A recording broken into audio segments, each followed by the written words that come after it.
दरअसल हरिद्वार में अब साधु संतों ने वेज बिरयानी के खिलाफ मोर्चा खोल दिया और दुकानदारों ने वेज बिरयानी को वेज पुलाव लिखने की उनसे अपील की है। इस दौरान कई साधु संत सड़कों पर उतरे, लोगों को जागरूक किया। हरिद्वार में वेज बिरयानी के बोर्ड का विरोध शुरू हो गया है और इसकी शुरुआत आम लोगों ने नहीं बल्कि साधु संतों ने की है। संतों ने धार्मिक नगरी हरिद्वार में घूम घूम कर कई दुकानों पर लगे वेज बिरयानी के पोस्टर को हटा दिया और वेज पुलाव का पोस्टर लगाया।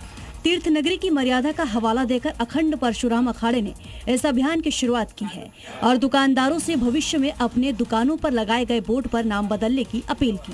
तीर्थ नगरी की सांस्कृतिक पहचान और धार्मिक मर्यादा को ध्यान में रखते हुए इस अभियान की शुरुआत की गई है। गाजियाबाद में हुए सूर्य हत्याकांड जैसा ही मामला कानपुर से सामने आया। एक युवक ने अपने दोस्त की हत्या कर दी।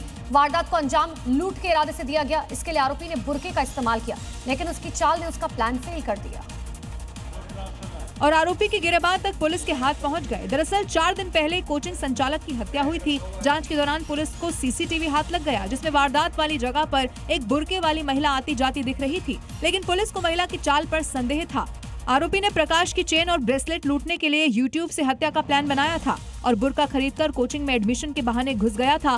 वारदात को अंजाम देकर आरोपी फरार हो गया था, लेकिन बुर्के वाला सीसीटीवी सामने आने के बाद आरोपी के प्लान पर पानी फिर गया।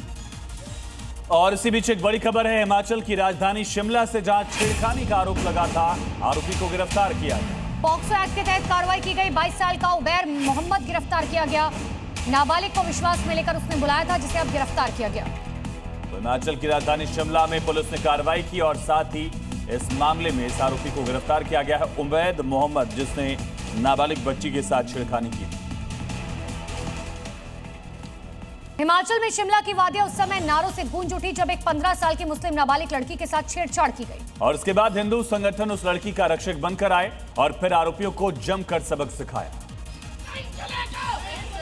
ये गुस्सा उन लोगों के खिलाफ फूटा है जो देश की बहन बेटियों को गंदी नजर से देखते हैं, फिर चाहे वो किसी भी मजहब या धर्म के ही क्यों ना हो। आरोप है कि बदमाशों ने मुस्लिम नाबालिग का अपने दोस्तों के साथ बात करते हुए वीडियो बनाया और फिर उसे ब्लैकमेल किया, छेड़छाड़ की और शारीरिक संबंध बनाने का दबाव डाला। 24 घंटे तक पुलिस ने सुध नहीं ली तो हिंदू संगठनों ने खुद आरोपियों को सड़क पर घसीटकर सबक सिखाया। मुस्लिम समुदाय की बेटी ने हमारे ऊपर विश्वास दिलाया और इसने मुझे फोन करके बोला कि दीदी मेरे साथ ऐसा हुआ है। आज मैं बड़े गर्व के साथ कह सकती हूँ कि वो बेटी चाहे मुस्लिम की हो चाहे हिंदू की हो, आज सबकी नजर हमारे ऊपर है, तो आज हमारी जीत हुई है। और अब आगे देखिए राजधानी दिल्ली से जुड़ी हुई 5 बड़ी खबरें।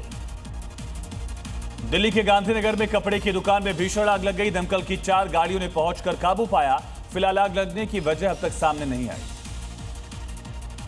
दिल्ली के त्यागराज स्टेडियम में यूथ फॉर विकसित भारत सम्मेलन का आयोजन किया गया। इस कार्यक्रम में सीएम रेखा गुप्ता ने कहा कि देश का युवा क्रिएटिव है, साहसी है, उसमें बदलाव लाने की क्षमता है।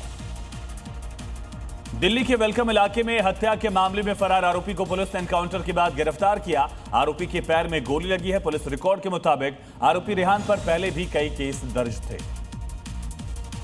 दिल्ली के कल्याणपुर इलाके में एमसीडी गाड़ी से कूड़ा उठाने वाले कर्मचारी की पिटाई को लेकर जबरदस्त प्रदर्शन हुआ। कर्मचारियों ने सड़क पर विरोध किया। तिलक नगर थाना पुलिस ने मामला दर्ज कर लिया और जांच शुरू की। दिल्ली के ओलंबी खुर्द में प्रशासन की लापरवाही से एक मासूम की जान चली गई। सरकारी शौचालय की सीवर पर बने पोल पर गिरने से मौत हो गई। परिजनों ने आरोपियों के खिलाफ सख्त कार्रवाई की मांग की।